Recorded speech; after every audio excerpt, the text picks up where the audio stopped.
Hello everybody and welcome back to another episode of Logline. Well, this is something different. We're in the studio today and you might have noticed that I'm talking in English. And there's a really good reason why. Because today I'm going to be interviewing 3 awesome people from around the world. What they have in common, you ask? Great question. They all came here to Austria for a different reason, whether it be love, education or work. And they have a really cool story to tell us. So let's get started.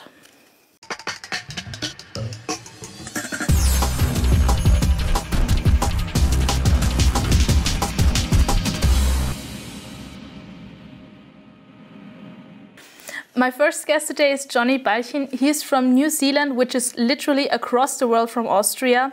He moved to Austria 3 years ago because he met a girl in Thailand and followed her all the way to Austria. I'm going to ask him about moving across the globe and getting started a new life in Austria. This is how to be Austrian. Servus. Servus. Servus. Servus, grüß euch. Was ist denn das schon wieder für ein Sonntagsfahrer? Prost einmal. Mahlzeit. Mahlzeit. Mahlzeit. Prost. So ein Kreier. Ja, was ist? Trink mal halbe. Herr Stepperer! Wo bist denn du in die Schule gegangen? Schießen. Where am I? I think... Oh, this is a bike lane. What's the worst that can happen? Herr Stepper! Der Trottel geht am Radweg. Das gibt's ja nicht. Herr Stepperer, was tust du da am Radweg? Erster Trottel, wo bist denn du in die Schule gegangen, Herr? Geschissener! What is going on?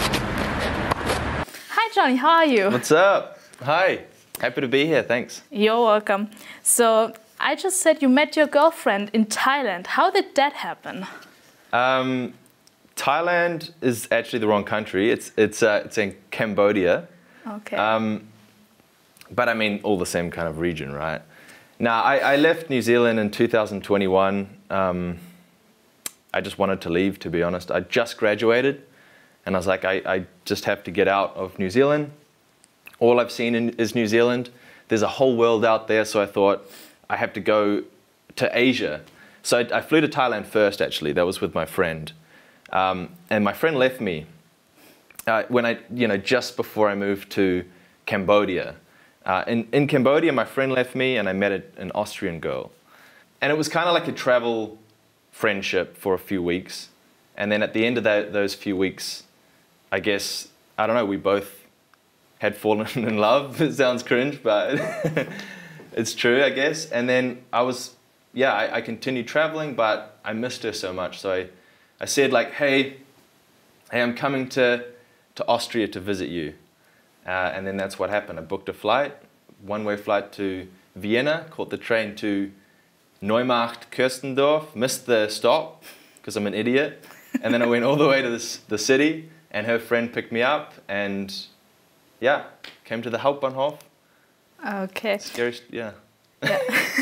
So you said you've never been outside of Australia, New Zealand. I'm really sorry. I'm so sorry.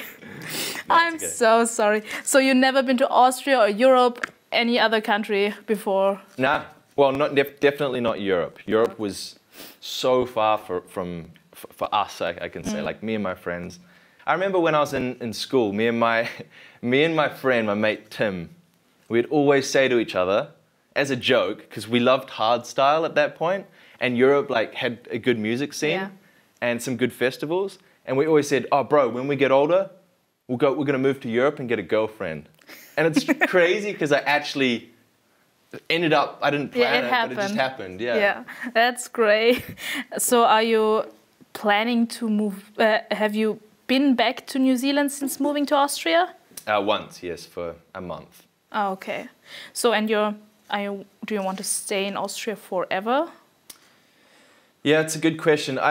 If you asked me if I wanted to stay in New Zealand forever as well, I would also say, I don't know. If you asked me, like you did, do I want to stay in Austria forever? I don't know.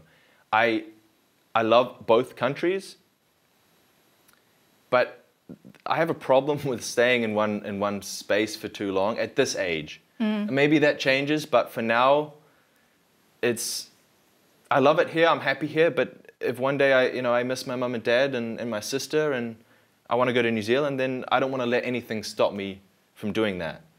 But as of now, and I like to say it this way because I think if you have a relationship with someone that's, across the world like my girlfriend is, you have to keep talking about that. Like you have to sort of always discuss, are you happy here? Do you want to be home? Do you want to see your parents? And I think that helps the situation, and wherever she is, I'm happy, I guess, at this point. Yeah, that's great. that's really sweet. It's a bit cringe again. No, we love love. Yeah, good. So some people may know you from TikTok, where you have over 43,000 followers. Is TikTok more a hobby, or has it evolved into a career? Yeah, that's a good question. To be honest, TikTok for me went from nothing to something. Like I made a video, I was biking home one day and I thought, man, the bike lane situation in Austria is hilarious. Yeah. Like if you bike, this is the first video I made. Well, let me start again. So if you bike and there's someone standing in the bike lane, all hell breaks loose. Like, yes, get out of the bike, what are you doing? And I thought about that concept and I thought, why don't I make a video? So I messaged a friend who owns a bike shop here. His name's Jake from the Fancy Bikes. Mm. And we made this like skit video and I posted it on TikTok. And then overnight and within 24 hours, I think there was like 50,000 views or something. And I was like, that was so easy and so fun. Let's do another one. And then eventually, 2 months later, I sort of like woke up one day and I was like 20,000 followers or something, or 10,000 followers. And I was like, that like went from 0 to nothing, like I said. And right now, is it a career? Is it what I do for a living? No, but I love it and I want to keep doing it. I don't know where that leads, but I'm happy to just keep doing it. And it makes me so happy that Austrians love it, because these videos for me are expressing myself here, You talk about some stereotypes about Austria. Did you have some stereotypes of Austria before moving here? This is so embarrassing because I used to think, this is so embarrassing. I used to think Austria was somewhere in the Middle East. Oh. That's the most embarrassing thing I can probably say right now. Like when I met this Austrian girl, I was like, in my subconscious, like, that must be like near Turkey, like maybe east of Turkey or something. Like, yeah. So no, I don't have any stereotypes from Austria. Okay, and do people have stereotypes about you coming from New Zealand? Yeah, the main thing is not a stereotype, just everyone says, it's my dream to go to New Zealand one day. Okay. That must be amazing. A few people say, why would you leave? It's weird. For me, that's all I ever knew, right? Mm. All I ever knew. And for so many people to say, it's my dream to go there one day, it kind of hurts me because, it doesn't hurt me, but I left that because that's all I knew, and that was boring. So it's like, yeah, I'm thinking of people that, want to go there, and for me, all I wanted to do is go here, and yeah. Yeah, I think that's for a lot of people moving from a country to a different country, they experience the same thing. And here in Austria, we have a really great language. It's not quite German. It's Austrian. So do you have a favorite word or saying in Austrian? I love the word deppede. That's like it just sounds nice to say. Mm. But also I find myself always using the word blödsinn. Like, no, that's blödsinn, because it just fits nicely. Yeah, it fits the concept. Yeah. Blödsinn. Geschissene is always good. But yeah, that's always good. That's pretty rough. I never use that. Like, it's just for a joke, I guess, but because I find that's pretty offensive, right? Sometimes, if you get the right people, it's okay. They see it as a joke. But if you say to the wrong people, they're like, not that good. Yeah. And and as well, because I got to say this, the word Oida in Austria is like, first of all, I love how proud Austrians are of it, and second of all, I love how unique that word is to Austria. You know how like you don't find Oida anywhere else in the world, kind of thing, right? Yeah. And it's got a meaning that could be anything. I love that. That's true. You can use it in any situation. Yeah, exactly. Yeah. Do you know the word havidere? Yeah. Do you know what that means? I don't, but I know it's a like greeting, like havidere. Yeah, it's like servus, it's like hi and goodbye, and it means basically it was an honor. And yeah, with that, it was an honor to meet you. Unfortunately, our time is already over. Thanks for being here. And yeah, if you want to check out more of Johnny's stuff, you can follow him on TikTok or Instagram at Austrian Kiwi, or listen to his podcast, the Winging It podcast, everywhere you can listen to podcasts. My next guest hails from the United States of America. Paige Hill came to Austria to play volleyball and is currently the trainer of PSV Salzburg. Why she specifically came to Austria and what Logline member Emma has to do with her are just two of the things we will discuss.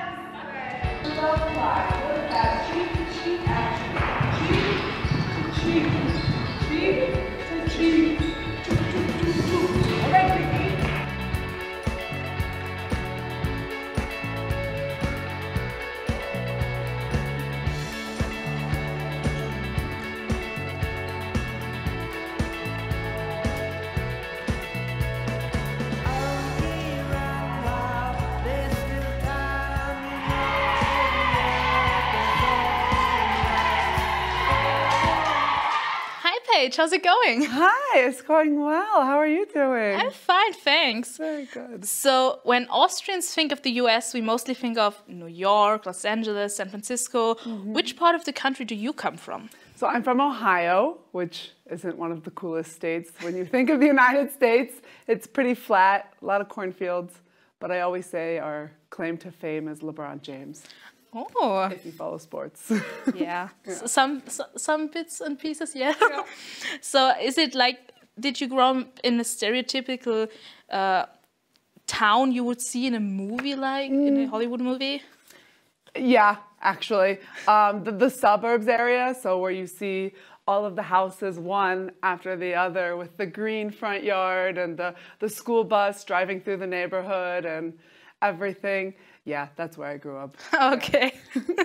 So speaking of stereotypes, did you have any of Austria or Austrians before moving here? Not really, to be honest. I will say the Americans aren't the best when it comes to geography. And so we probably clumped you in with Germany, and I know you hate that I say that, but before I moved here, yeah, probably we did. So I did, you know, beer, lederhosen, I knew that, but not much more. Okay, so you said beer, lederhosen, are those things still accurate in your mind? I drink a lot of beer here, so yeah, maybe. The concept of a beer tent is something that you would never experience in America, and of course I experience it here if you go to Roberta Kirtag or whatever. Lederhosen, I guess when I've gone to like events like that, or the 1st of May event, the Maybaum Day or whatever. So yeah, but not walking on the streets. Okay. You don't really see it. Yeah. So, and did other people have stereotypes about you coming from the US? Yeah, I get a lot of questions. A few funny ones, a few not funny ones. But for example, like this, I don't know if I can say this on TV, like guns and everything. I get that question a lot. Yeah, it is like it is and how you think it is, unfortunately. But things like that, yeah. And I don't know if I know what else. Okay, no problem. So how long have you been in Austria? In August, it will be 5 years. Oh, so Yeah. I think then you're the one who's been here the longest of those 3 people interviewing today. Yeah, very cool. And how did you come here? So I mean, for playing volleyball, of course. But how did that happen? Like, Yeah. So in America, we have no professional league for women's volleyball or volleyball at all for men's volleyball either. After you play in college. So if you play at a high level in college, it's 4 years, and then you're done. There's no other options to play competitively. Of course, you can play for fun, but not at a serious level like you were playing in college. And a lot of girls, including myself, wanted to continue playing. So a lot of girls come to Europe.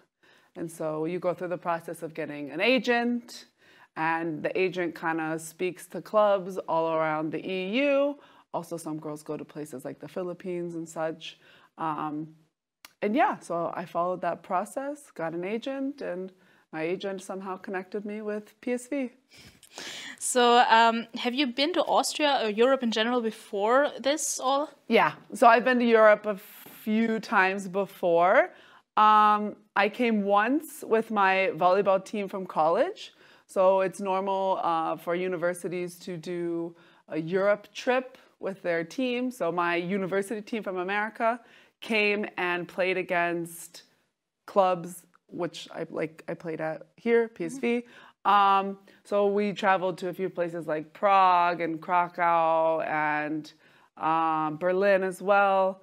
And then I came once with my family for a trip, and then one other time as well, just for vacation. Okay. Yeah. So now you're the trainer of PSV Salzburg, where my Logline colleague Emma plays. And why did you stop playing yourself? That's a good question. So I have played volleyball every day of my life since I was 12 years old, or I had played volleyball every day since I was 12 years old. And I was tired. Physically and mentally, honestly. It was a lot of work.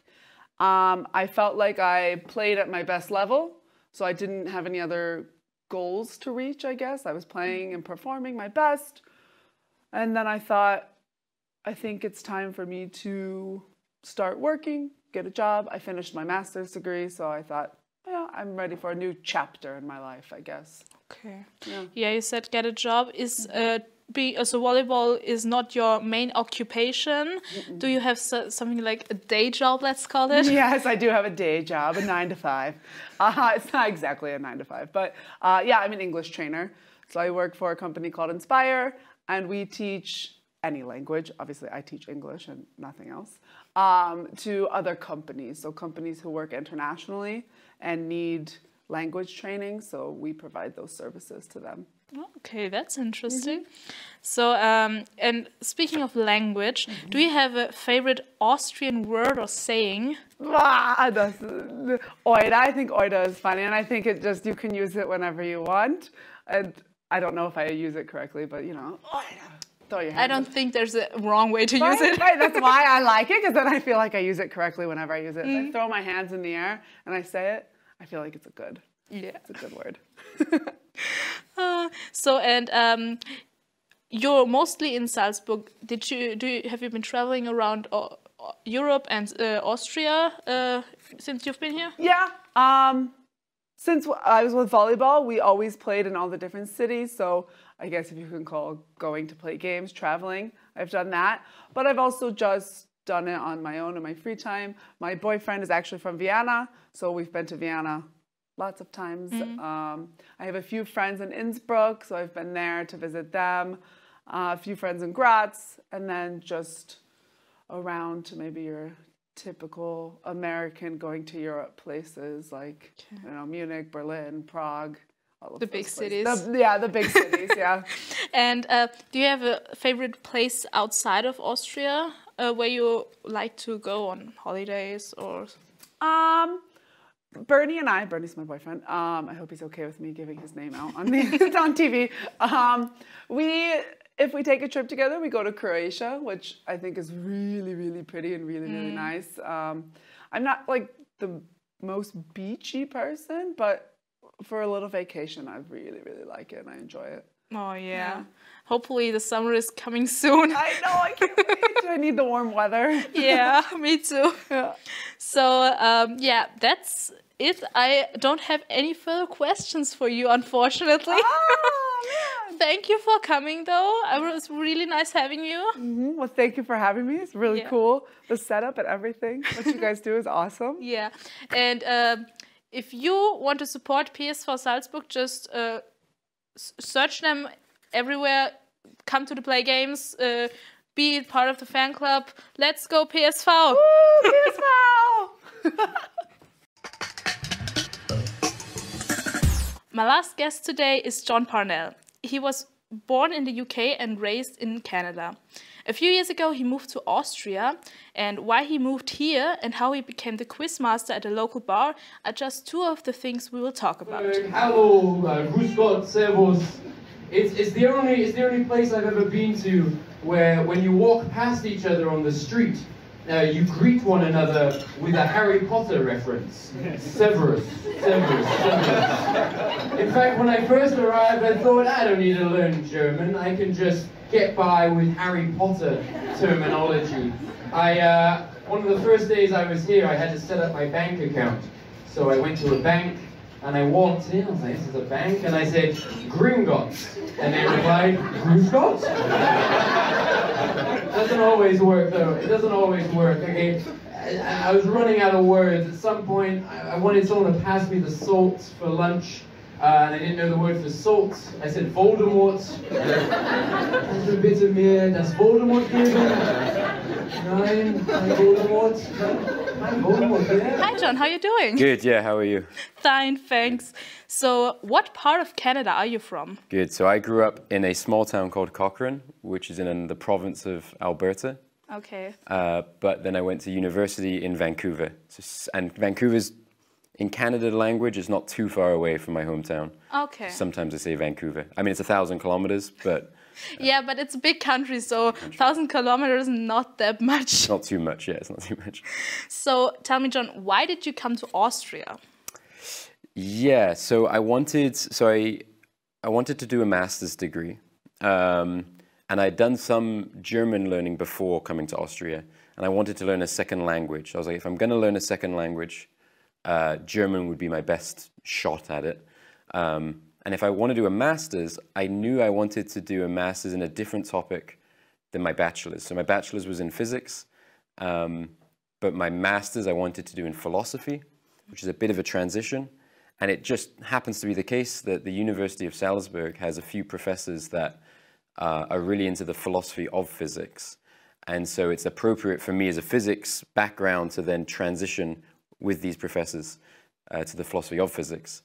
So Salzburg, I also knew Salzburg was very beautiful. I knew it was German speaking. I knew I was up for kind of a European adventure, and it ticks all those boxes. But specifically that program, actually, the master's program, was kind of the core original reason. Yeah. Okay. And was it hard leaving your old life behind in Canada? So actually, I didn't move straight from Canada. Okay. I spent 3 years prior to that in Sweden. So I went Canada, Sweden, Austria. I spent 3 years as a teacher in Sweden. Mm-hmm. So I was probably already done the breaking of bonds. Yeah. Well, yeah. I mean, obviously, sorry. They're still my friends, of course. Yeah. They're still my family, and they're still lovely. But like the jumping into the cold water was already done by the time I got here. Yeah. Okay. So you teach physics, right? That's right. Yeah. And well, it's Austria, a German-speaking country, and you said you wanted to start learning a new language. Is your German that good so you can teach in German? Well, that's an interesting question. So I teach in 2 schools in Austria. So after I finished my master's degree, I decided I wanted to stay in Salzburg, and then I started applying for schools that I could then go back to my original job of being a physics teacher. Mm-hmm. And I work at 2 schools. One is I teach in English at an international school. And then one is, in fact, in German. So I do about 7 hours of teaching in German. You'll have to ask my students. You'll have to ask my students. I mean, they seem to be listening, and they seem to be doing the work and learning some physics. And I think I adapt my style of teaching a little bit. I try to make it a little less about lecturing, a little more visual and physical, and also these kids, I mean, they're 16, 17, so they're all quite good at English. Okay. And so I can kind of swap to English, explain something, maybe they can translate for the rest of the class, one person can translate for everyone else, and then go back to German. So creative solutions, I guess. Yeah, that's always important. So you're quite active in the comedy scene here in Salzburg. Did that just happen when you moved here to Austria, or did it, have you always been like, comedy is my thing? It was never it was always a little thing, and then in Salzburg it became like a big thing. Yeah, so before Salzburg, I was doing, I was once part in university, I was once part of like an improv theater team, which is kind of comedy in groups, right? And then in Sweden, I tried stand-up comedy a few times because I knew a friend who was doing it, and he brought me along once. Not too many times. But then when I came to Salzburg, it's an interesting place because it's small, which you might think means there's no comedy scene, but it also means that there's not that many people that want stage time. So if you're up for having stage time, you're one of the only people, so you can get a lot of practice in. Basically every single open mic that there is in Salzburg, I could participate at, right? Whereas in a big city, there's so much competition. It's like, sorry, you'll have to wait until next time because there's too many comedians. So that just allowed me to really spiral my practice. And now I organize my own show, and yeah, it's become a big part of it's become a big hobby of my time. And also a big part of your time is being the quiz master at a local bar. Is that right? That is right. Yeah, that is right. Yeah. So, yeah.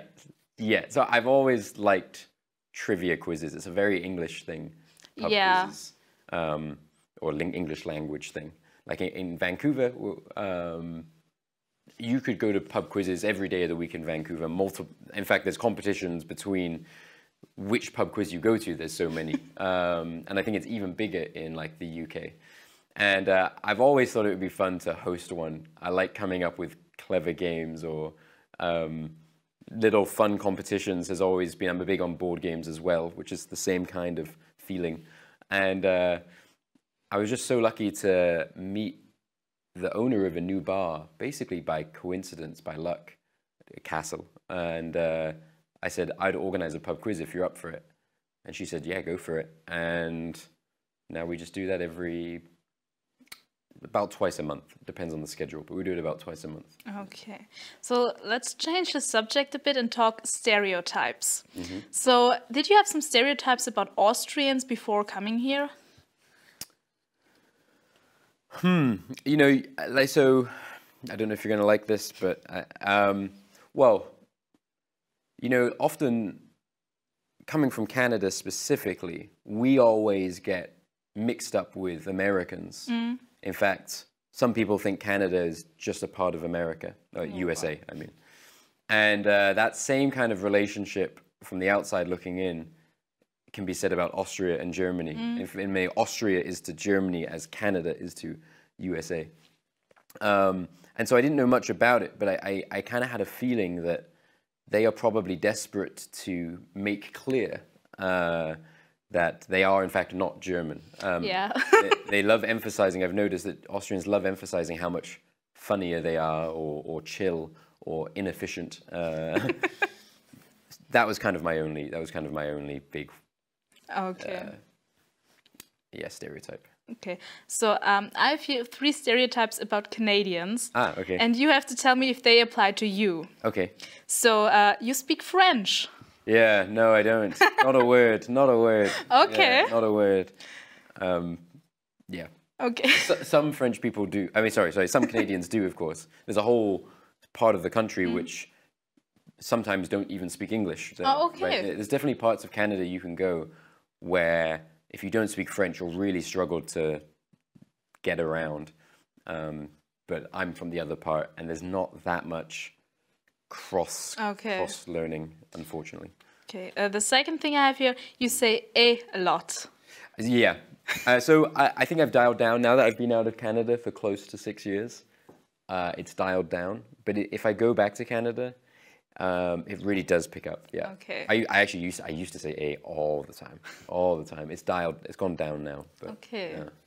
So and the last thing, our 3 things you really love are ice hockey, maple syrup, and poutine.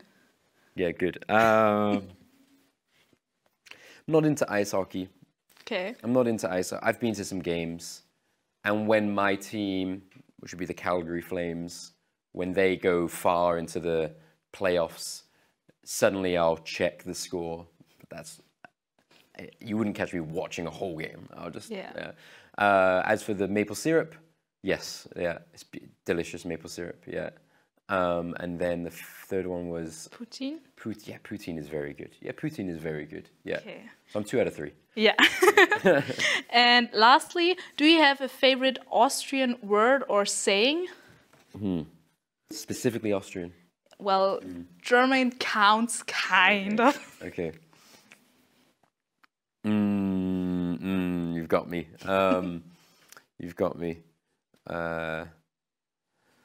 No, I guess I will just say that it's honorable how the most common kind of greeting, I guess, grüß Gott, or the most formal greeting, it truly bewilders me, and actually I kind of love it, just how different that phrase sounds to almost every little part of Austria. It feels like it took me a long time to realize all these people were trying to say the same word in a different way. So that gives me a little bit of like, now that I can kind of pick out the differences, I feel a little more like I'm connected to the land. Okay. But it's a simple one. Yeah, but everything counts. Everything counts, yeah. So, well, that was it, actually. I'm really thankful you came.